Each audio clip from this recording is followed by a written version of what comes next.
Olá!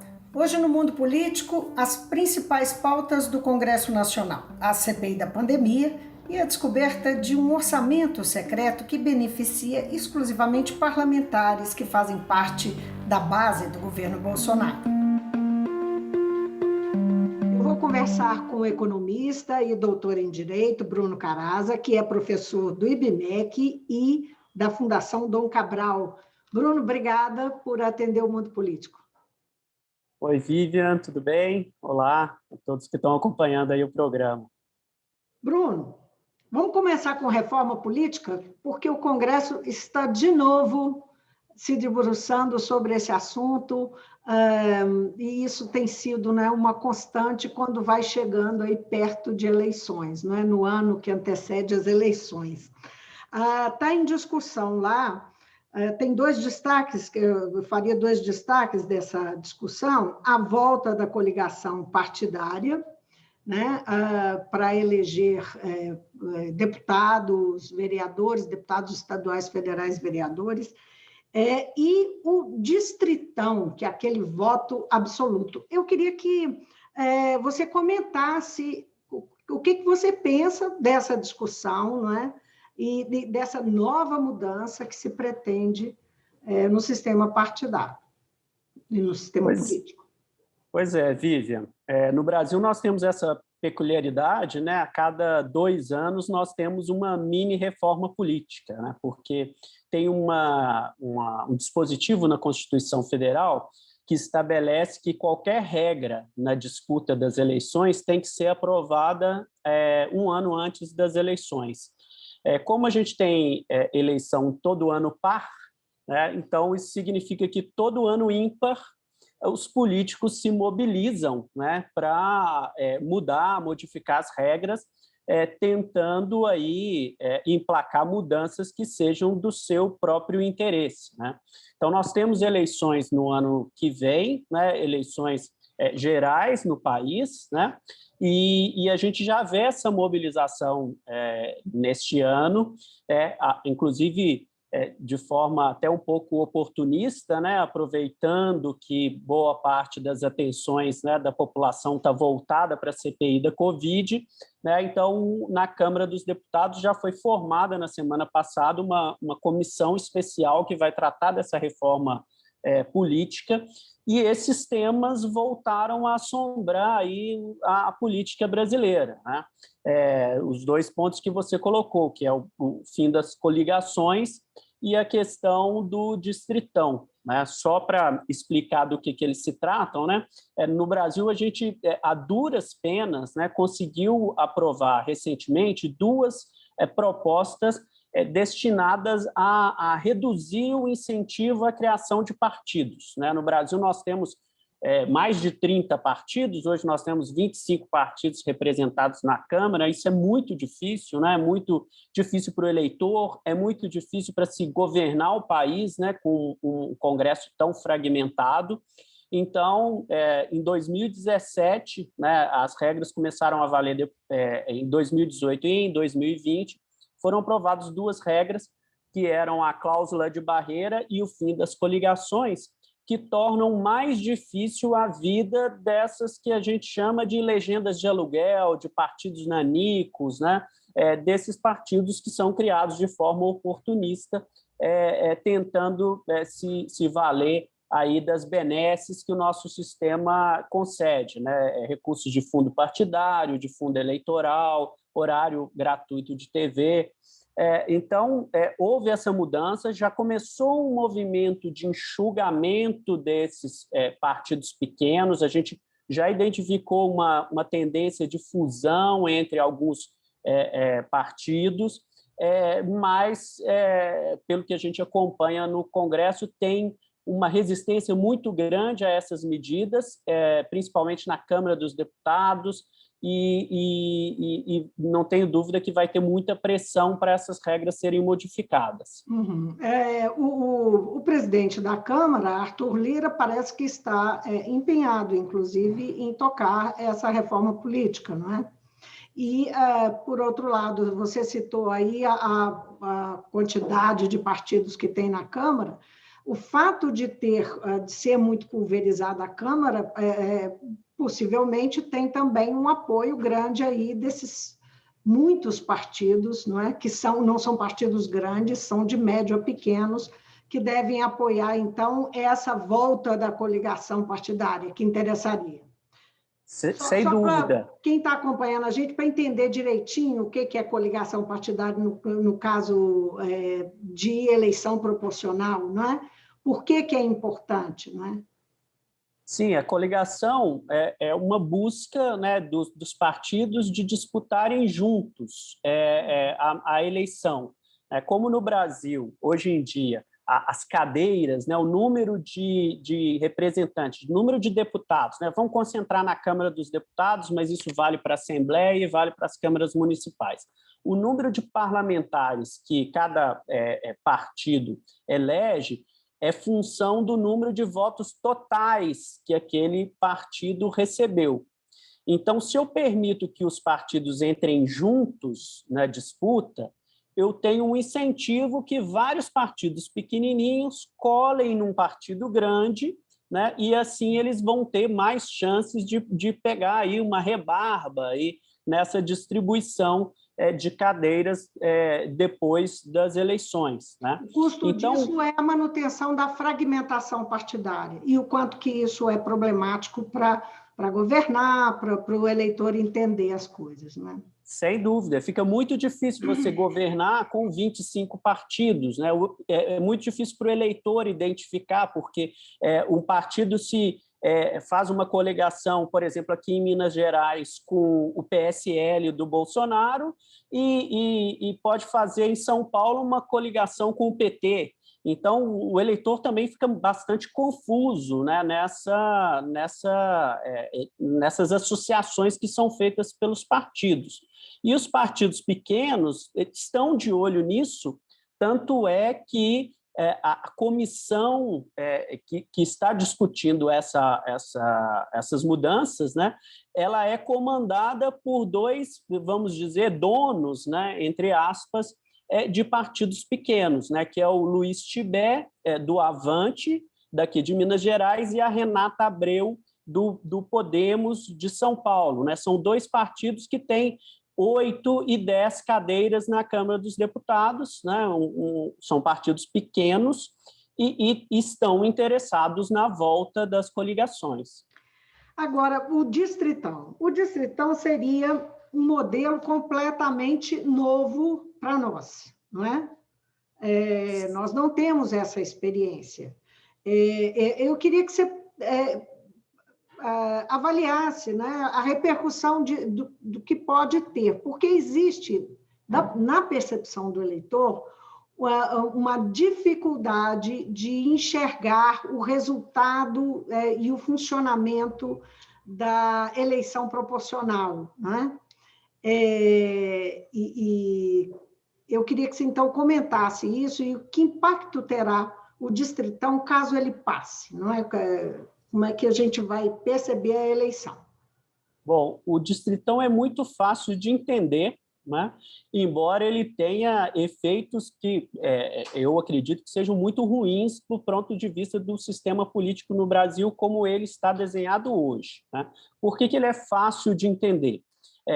Porque, de acordo com o Distritão, as cadeiras, né, vence quem ganha mais votos, né? Então, ao invés de ter toda essa repartição de coeficiente eleitoral, né, de partidos, no Distritão é muito simples de entender. Aqueles, vamos dizer, Minas Gerais tem 50 e poucos deputados, né? Aqueles que ficam entre os 50 primeiros lugares serão os deputados eleitos por Minas Gerais. Os 53 que têm mais votos vão compor a bancada. Exatamente. Muito simples. Exatamente. E aí é que mora o perigo, né? Porque se as eleições no Brasil fossem disputadas em regiões pequenas, então, por exemplo, se tivéssemos distritos pequenos, por exemplo, Belo Horizonte elege 3 deputados.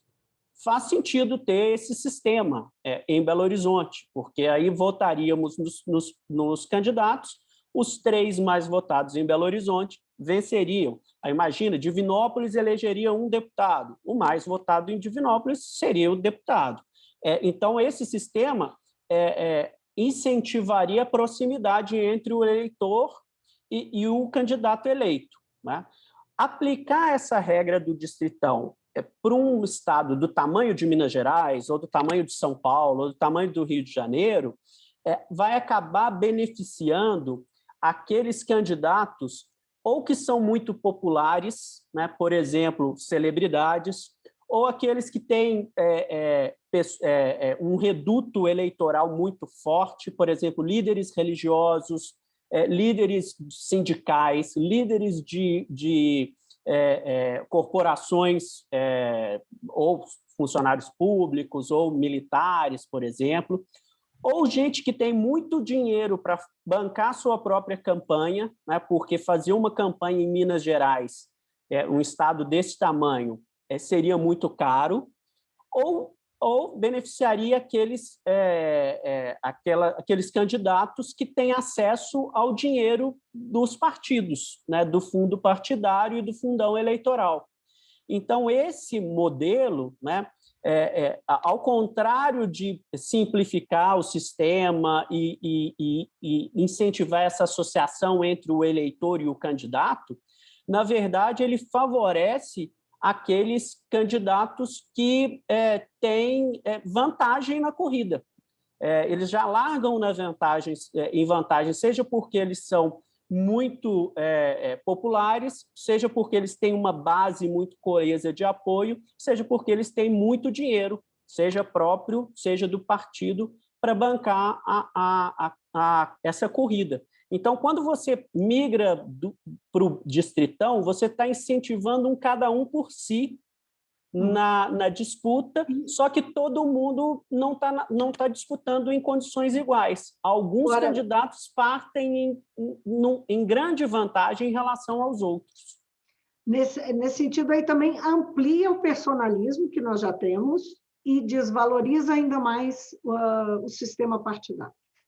E, como consequência, a gente vai ter um sistema político ainda mais fragmentado, porque ao invés de ter no Congresso aí 20, 30 partidos diferentes, eu vou ter 513 deputados, cada um pensando de um jeito, porque eles foram eleitos sem necessitar passar por nenhum crivo do partido, sem depender do partido para ser eleito. Então, governar o país com 513 deputados eleitos via distritão vai tornar um caos administrar o país, seja quem for o presidente eleito em 2022. É importante lembrar também que o próprio Congresso Nacional, as duas casas, a Câmara e o Senado, elas funcionam com base na representação partidária, não é? Você tem as bancadas ou os blocos, né? Os blocos são uma saída até para agregar os pequenos, mas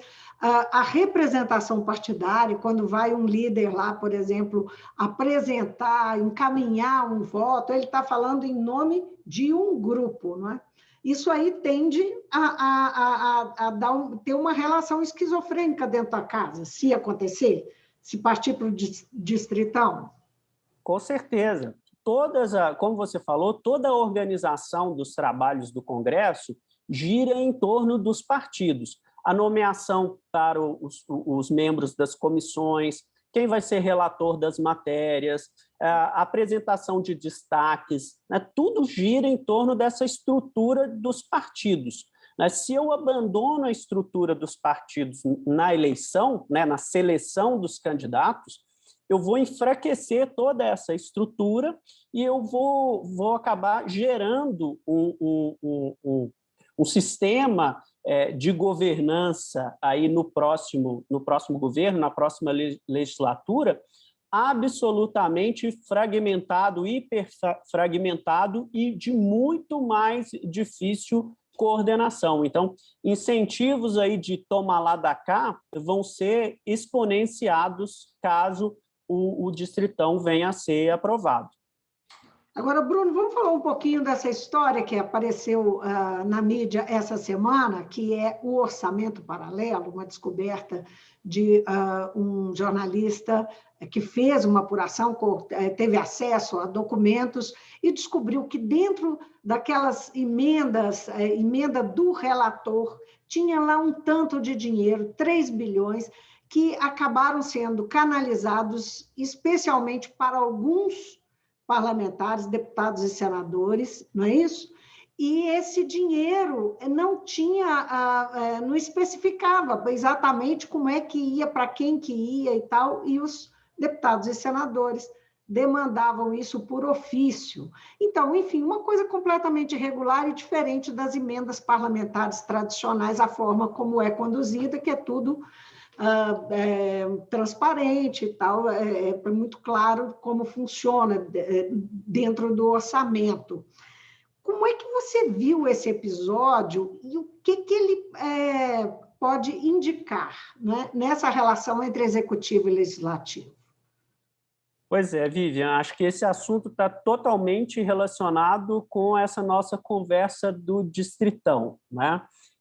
Por quê? Porque esse caso desse orçamento paralelo, né, que foi descoberto agora pelo Estado de São Paulo recentemente, ele revela as dificuldades que um governo tem para governar e os incentivos que esse governo acaba tendo que mover e tendo que criar para satisfazer aí aos interesses dessa base parlamentar e conseguir governar, né? Então, a gente sabe que o governo Bolsonaro enfrenta dificuldades já há bastante tempo dentro do Congresso, né? Isso foi agravado pela pandemia, então é um governo que estava sendo muito pressionado, né, com popularidade em baixa, com muitos pedidos de impeachment sendo apresentados para o Congresso, com vários questionamentos, ameaças de CPI.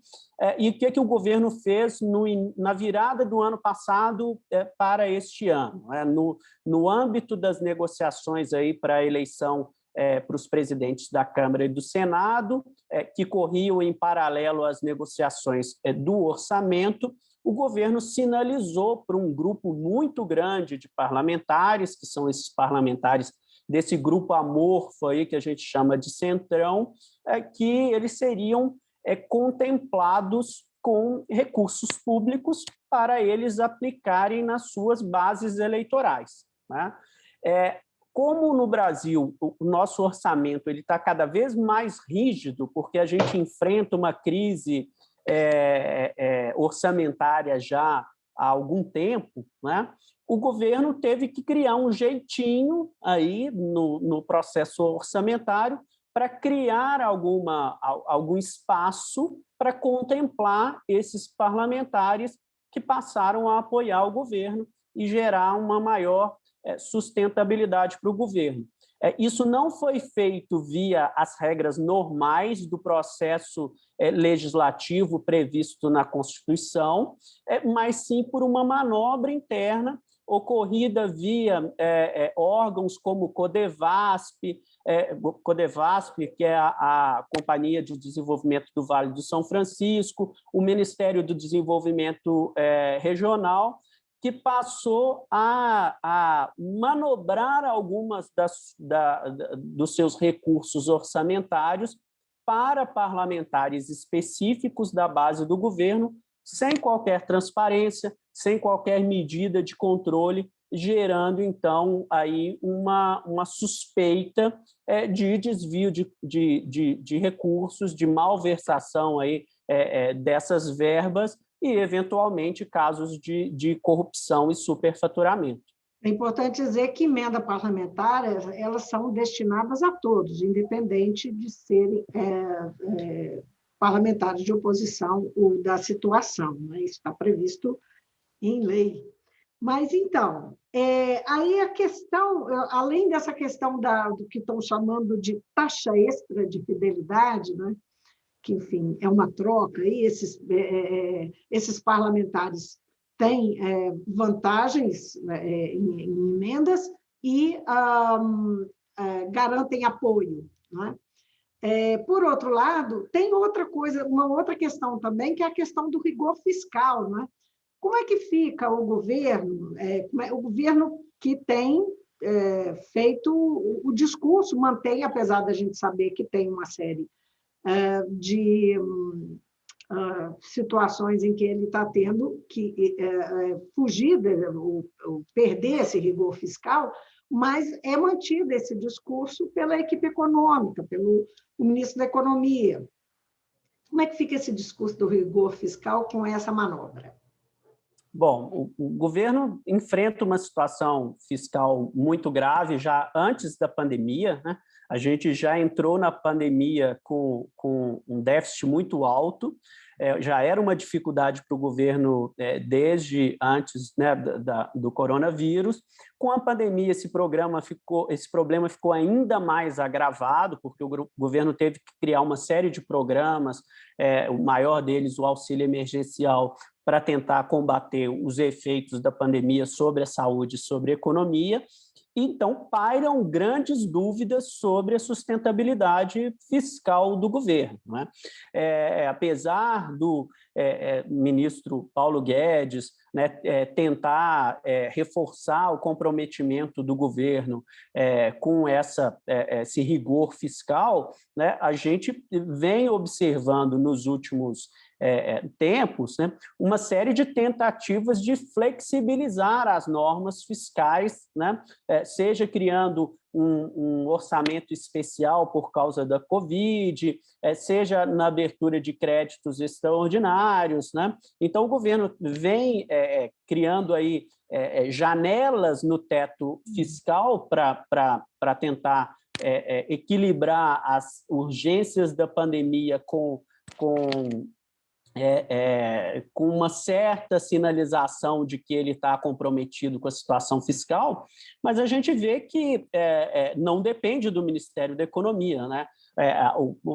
O governo já funciona num ritmo de eleição, né? A corrida eleitoral já começou e a gente não vê do presidente Bolsonaro nenhum sinal de que ele esteja efetivamente comprometido com essa agenda fiscal. Pelo contrário, né? Quanto mais se abrirem as comportas do gasto público, né, para fazer reaquecer a economia, é isso que ele busca, porque ele já está com os olhos totalmente voltados para as eleições do ano que vem. Pois e nós temos, no meio disso, uma CPI, a CPI da pandemia, como você se referiu lá no início da nossa conversa, que está em andamento. Semana passada nós tivemos ministros, tivemos um episódio da ausência do ministro Pazuello, que foi adiada a ida dele, que é uma figura central em toda essa história, não é? Ele está sendo acusado, inclusive, de estar fugindo da CPI, e hoje tem o depoimento do diretor da Anvisa. Ele deu uma declaração hoje, durante a CPI, afirmando que o presidente tentou realmente que houvesse uma mudança, que ele fizesse uma mudança na bula da cloroquina, não é?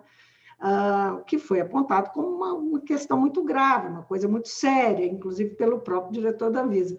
Como é que você está vendo o andamento dessa CPI e que potencial ela tem de realmente complicar o presidente que está trabalhando tanto pela reeleição dele em 2022? Pois é, Vivian, toda CPI ela tem eminentemente um conteúdo político, né?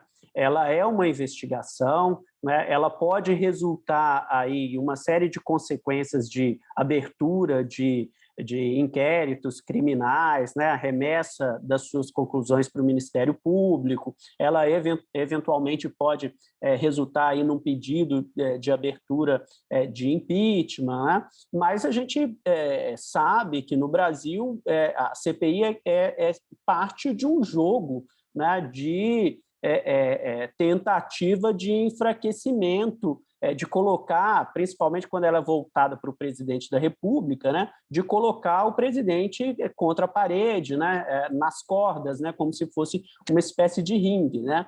E, no caso específico da CPI da Covid, né, o governo Bolsonaro está em franca minoria, né? Ele não conseguiu manobrar bem, articular bem a organização da CPI, né? Primeiro, ele não conseguiu barrar a CPI, depois, ele não conseguiu manobrar para que ele tivesse uma maioria na CPI.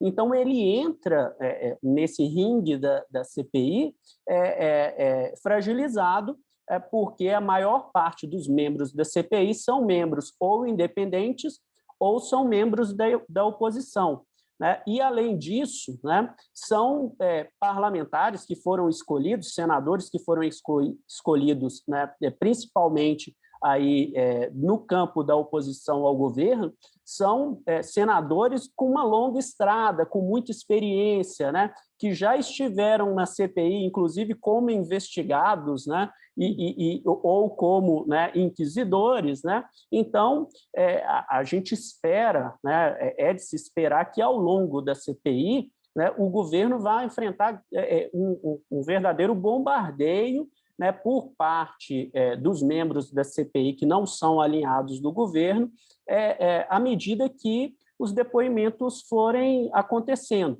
né? Então, de se esperar um movimento de grande turbulência política para o governo, né, que vai enfrentar uma grande dificuldade aí, para se defender diante de tantas evidências envolvendo esses mais de 420 mil mortos, né, e a tentativa de imputação de responsabilidade sobre o governo pela má condução da pandemia. Então, de se esperar que, dia após dia, semana após semana, né, essa situação para o presidente vá se agravando, porque é de todo o interesse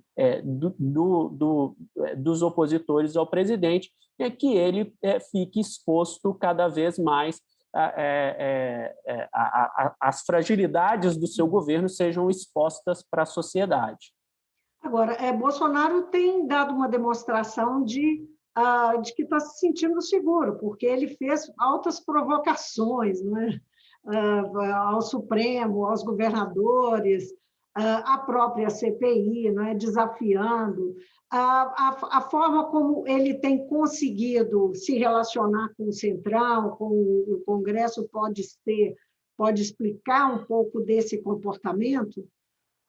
Acho que explica em parte, né? Inclusive esse movimento aí do orçamento paralelo, né? da concessão de cargos, isso ajuda o presidente, sem dúvida nenhuma, mas eu acho que o que mais confere essa segurança para o Bolsonaro é esse apoio resiliente que ele tem, de em torno de 20%, 25%, 30%, depende da pesquisa, do eleitorado, né? Já está muito claro que ele tem uma parcela expressiva do eleitorado ao lado dele, né? Eleitores que não se deixaram abalar aí com todas essas evidências da condução do governo aí na pandemia, dos efeitos econômicos. Então, ele conta com esse apoio, né, que ele vai conseguir manter esse apoio até as eleições e que isso vai ser suficiente para ele ir para um segundo turno e, eventualmente, ser reeleito em 2022. Né? A grande questão, né, que a gente procura, tenta entender como que esse grupo permanece assim tão sólido, né, tão próximo ao Bolsonaro, mesmo diante dessa situação pela qual o governo dele e o país vem passando. Então, acho que é isso que acaba dando segurança para ele, de que ele vai conseguir superar aí todo esse bombardeio que ele está sofrendo na CPI e chegar com chances de ser reeleito em 2022. E tem pela frente, talvez, não é? Tudo indica que o ex-presidente Lula, que aparece também numa situação que não fica tão confortável para o Bolsonaro, porque pode, se houver essa polarização, pode mesmo irem os dois para o segundo turno, não é? E aí, como é que você imagina que esse cenário vai se dar? Algumas pesquisas até indicam que Lula poderia ganhar a eleição de Bolsonaro. O cenário da polarização Bolsonaro e Lula é o que mais interessa aos dois, né? Lula teria grandes dificuldades se fosse enfrentar um candidato que não fosse o Bolsonaro, e Bolsonaro também teria grandes dificuldades se fosse enfrentar um candidato que não fosse Lula, né? Porque os dois lados, né, têm uma rejeição muito grande perante ao eleitorado. Eles têm apoiadores muito fiéis, mas tem uma rejeição muito grande do outro lado. Então, os dois apostam nessa polarização para chegarem com chance de vencerem o segundo turno, né? Há um espaço para uma terceira via, né, para alguém que não seja Lula nem Bolsonaro, mas acredito que exista, só que essa pessoa ainda não apareceu, né? Nas pesquisas, a gente não identifica nenhum pré-candidato aí que já largue agora, faltando um ano e meio das eleições, com chances de derrotar os dois lados. Então, acredito que tem uma chance, tem um espaço aí entre Bolsonaro e Lula para o desenvolvimento de uma candidatura viável de centro, mas até agora nós não temos um candidato que cative esse contingente de eleitores. Então, acredito que estamos com o campo completamente aberto, aí, com muitos fatores, com uma pandemia no meio do caminho, com uma crise econômica muito forte, com uma CPI andando no Congresso. Então, o cenário político está totalmente aberto para as eleições de 2022.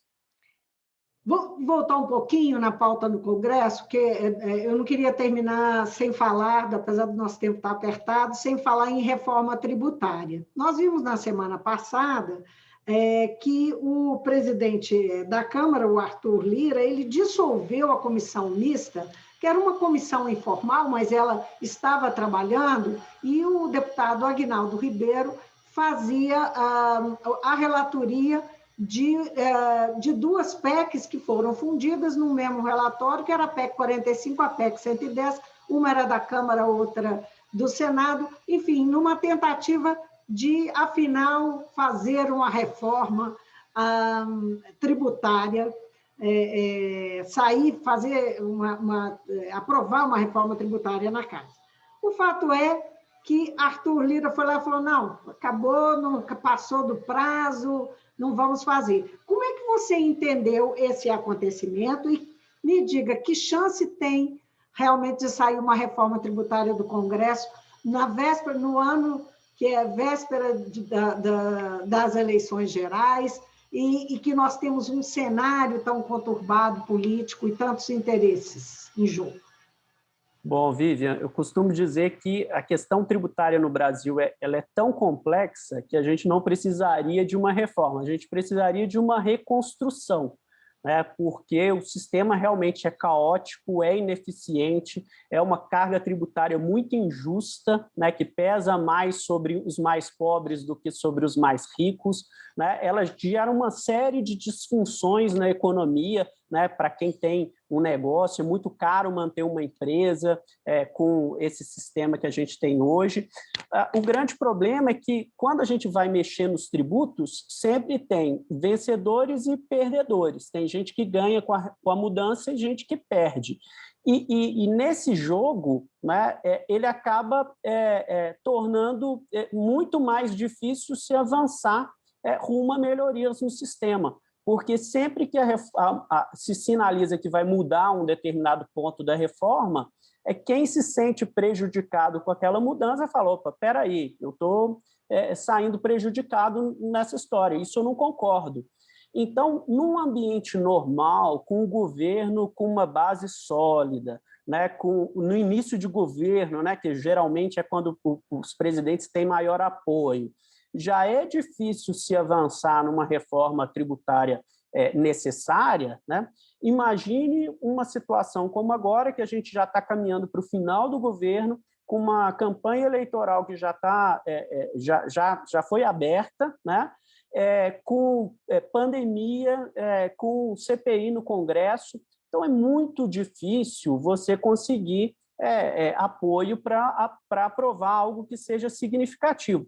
Pode ter alguma aprovação, até nem descarto, né? Mas se passar alguma coisa até lá, coisa que eu já acho muito difícil, vai ser um remendo. Não vai ser nem uma reforma e muito menos uma reconstrução, que é o que a gente realmente precisa para o país. É o termo que se usa, né? O fatiamento, ele aponta para isso, né? Fazer a parte só da coisa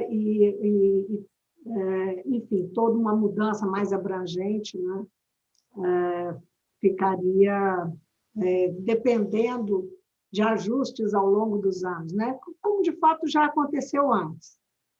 Exato. A gente acha que perdemos o time, o governo perdeu a oportunidade, podia ter feito isso logo na sequência da reforma da Previdência, mas por brigas internas do governo, né, brigas, dificuldade de articulação, né, brigas com o Rodrigo Maia, que era o presidente da Câmara, que tinha muito interesse nessa pauta. Então, na verdade, o governo não soube aproveitar o momento.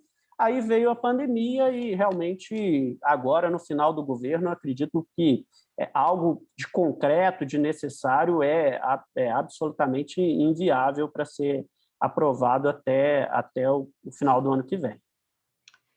Bruno Caraza, muito obrigada por essa boa conversa, por ter participado do Mundo Político conosco. Eu que agradeço aí, Vivian, sempre ótimo estar aqui, a conversa sempre muito boa. Até a próxima. Até. Eu conversei com o economista e doutor em Direito Bruno Caraza. Ele é professor do IBMEC, professor da Fundação Dom Cabral, e falou conosco sobre o que está na pauta do Congresso mais significativo, reforma política, reforma tributária que anda devagar, quase parando por lá. Falamos também sobre CPI e o orçamento paralelo que surgiu aí como uma denúncia de aplicação irregular, de distribuição irregular de emendas parlamentares. Então, é isso, a gente fica por aqui. Até a próxima.